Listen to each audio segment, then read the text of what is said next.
Добрый вечер, шановное спадарство. 27 красавіка і ўжо зараз найважнейшае за сёння. З вами Вітаў Ціўчык. Запрашаю на аб'ектыў. COVID-19. Что отбывается у Столбцах? Все скрывается. Я сама медработник, поэтому немножко знаю обстановку.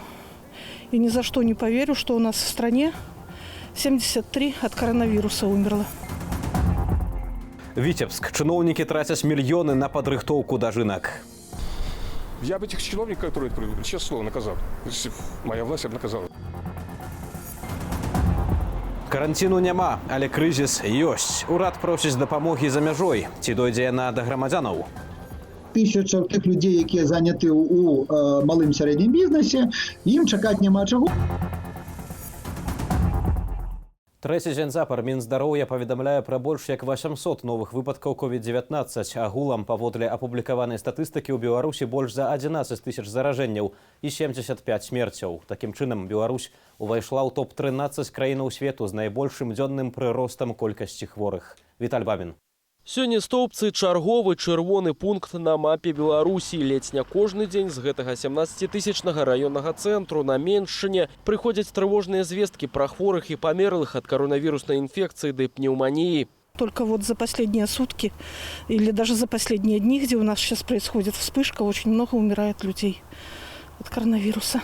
Паводле неафіцыйнай інфармацыі, раённы шпіталь перапоўнены пацыентамі, таму хворых размяшчаюць у аздараўленчых лагерах Церамок і Нёман, а на мясцовых могілках ледзь не штодзень хаваюць памерлых у зачыненых трунах. 6, 5, 11, не меньше. А еще не это тут только, на нашем кладбище, а деревни возьмите.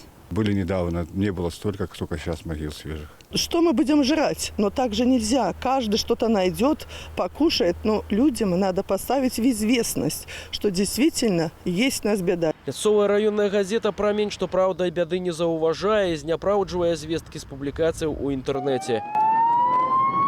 А ў сталіцы жыхары інтэрнату станкабудаўнічага заводу імя Кірава на вуліцы Батанічнай распавялі Белсату, што ў будынку выявілі 6 выпадкаў заражэння коронавірусам, адзін пацыент у рэанімацыі. Некаторыя з дыягназам COVID-19 засталіся ў самаізаляцыі. Эти люди сидят, не выходят, и сюда никого не пускают. Какая самоизоляция? Я вас умоляю. Мы тут все общагой уже все погорим. Знаешь, у меня сосед это больница, конкретно с чем, не знаю.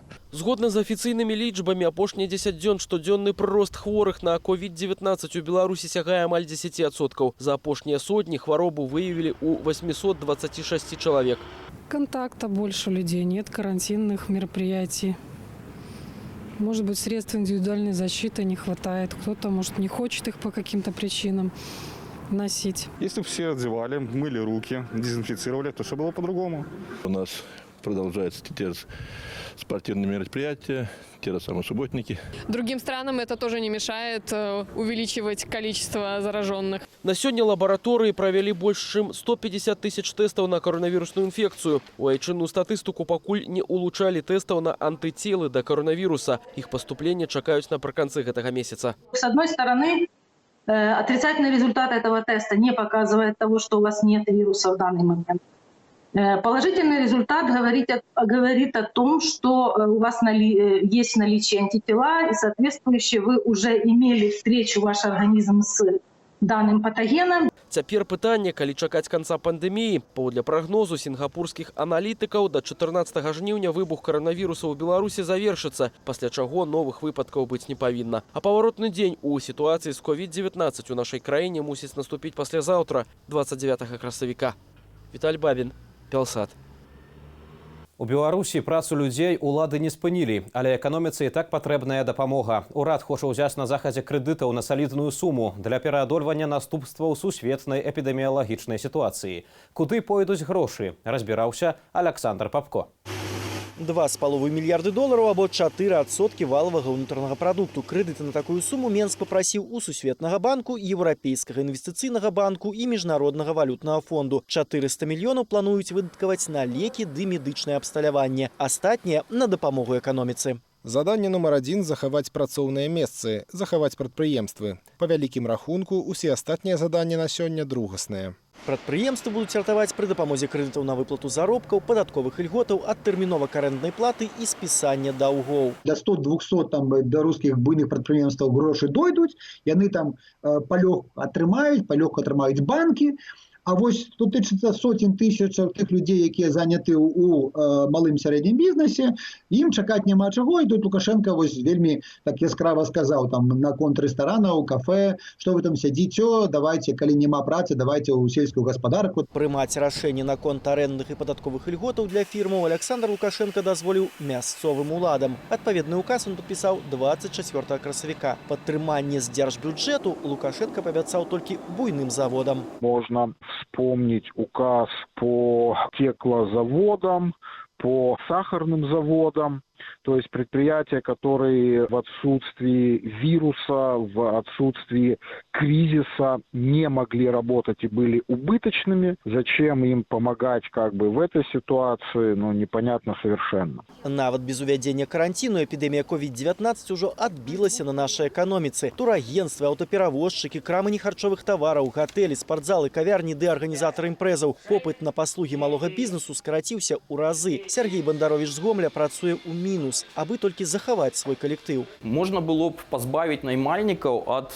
ФСЗН. Ці зрабіць такім чынам, што вось гэтыя падаткі, сумы ФСЗН, тыя, што мы плацім штомесяц за нашых супрацоўнікаў, каб мы накіравалі ім непасрэдна на тое, каб яны з гэтымі грашыма перасядзелі ў самаізаляцыі. Гэта была б крутая ідзея. Заходнія грошы Менску патрэбныя ў тым ліку і каб умацаваць сістэму сацыяльнай абароны. Дапамогу на беспрацоўе ўпершыню падымуць да ўзроўню пражытковага мінімуму з сённяшніх $22 да 100. Гэтага ад Беларусі доўга дамагаўся Міжнародны валютны фонд. Падтрыманне беспрацоўным можа аказацца вельмі дарэчы. Беларусі МВФ прагназуе 6% падзенне эканомікі. Александр Папко, Белсат. У іх пазітыўная тэндэнцыя, а таму новы этап каранціну. Ад сёння ў Літоўскай рэспубліцы дазволена адкрываць вулічныя кавярні, салоны прыгажосці і музеі пры захаванні абмежаванай колькасці наведнікаў ды іншых жорсткіх патрабаванняў бяспекі. Дазволена займацца вулічным спортам. Таксама ў краіне адкрываюцца садкі для дзяцей, чые бацькі вымушаныя хадзіць на працу. А ў касцёлах штодня апроч нядзелі будуць служыць імшу з вернікамі. Святыні таксама будуць абмяжоўваць іхнюю колькасць. Каранцін у Літоўскай рэспубліцы будзе дзеяць до 11 траўня. До гэтага ж дня надзвычайнае становішча працягнулі ў Казахстане. Прэзідэнт гэтай краіны заявіў, што непрызнанне небяспекі каронавіруса – гэта зламыснасць і пярэчанне здароваму глузду. У Таджыкістане сёння школьнікаў адправілі на 2-тыднёвыя вакацыі, а таксама спынілі футбольны чэмпіянат і забаранілі ўсе масавыя імпрэзы. Пры гэтым улады па-ранейшаму адмаўляюць наяўнасць COVID-19 у Таджыкістане. А вось у Італіі, якая займае першае месца ў Еўропе паводле колькасці смерцяў ад COVID-19, амаль 27 тысячаў, абвесцілі першы этап змякчэння каранціну з 4 траўня. Школы застануцца закрытымі да верасня. Улады не адступаюць. Намеснік начальніка ленінскага раўзберасця Мікалай Самасюк выпісаў штраф праціўніку акумулятарнага заводу Михаилу Галузу на 945 рублёў за наклейванне ўлётак у падтрыманне арыштаваных на 15 сотняў Дмітра Андрасюка, Дмітрыя Бекалюка і Александра Кабанова. Михаила Галузу затрымалі напярэдадні ў Берасці пасля таго, як ён ад'ехаў на машыне ад акцыі ў цэнтры гораду, на якой чарговы раз сабралася да 300 чалавек. Удзельнікі сходу патрабавалі закрыць акумулятарны завод, а таксама вымагалі адстаўкі Александра Лукашэнкі. Заўтра радаўніца. Свята, калі беларусы масава наведваюць могілкі. Сёлета мітрапаліт Менскі Заслаўскі Павел прасіў гэтага не рабіць у сувязі з эпідэміяй. Між тым, ёсць і яшчэ адзін момант, на які варта звярнуць увагу. Алесь Ляўчук. Адмовіцца ад штучных кветак. З гэткім заклікам выступіла Міністэрства прыродных рэсурсаў і аховы навакольнага асяроддзя. Штогод пасля святаў на палігоны цвёрдых камунальных адходаў вывозяць каля 1 мільёна пластыкавых кветак. Тэрмін іх раскладання ад 100 до 500 гадоў. Пры гэтым для другаснага перапрацоўвання штучныя кветкі не пасуюць. Жалко, что до сих пор продажа этих цветов не запрещена, потому что на самом деле и производство цветов очень ядовитое, и неважно, в какой стране производятся цветы, откуда привезены, но все равно на окружающую среду в целом глобально влияние очень большое. Таму многія шукаюць альтэрнатыву штучным кветкам. І гэта не абавязкова кветкі жывыя. Я, наприклад, стала робіць на магілу бабулі і дзядулі, рабіць па-старому, просто павязваць прыгожыя ленты, стужкі. Гэта было раней, гэта рабілі людзі, і некаторыя дагэтуль робяць. Вось можна просто вярнуць гэтую традыцыю. Можно просто высадить обычную траву, то есть можно высадить цветы, многолетники, можно высадить просто такие а-ля камнеломок, которые плотненькие, с плотным листом таким пучистым, и они не требуют постоянного полива. Штучныя кветкі, таннейшыя за жывыя, да такой ж яны не патрабуюць догляду. Мода на іх у Беларусі з'явілася ў 90-е.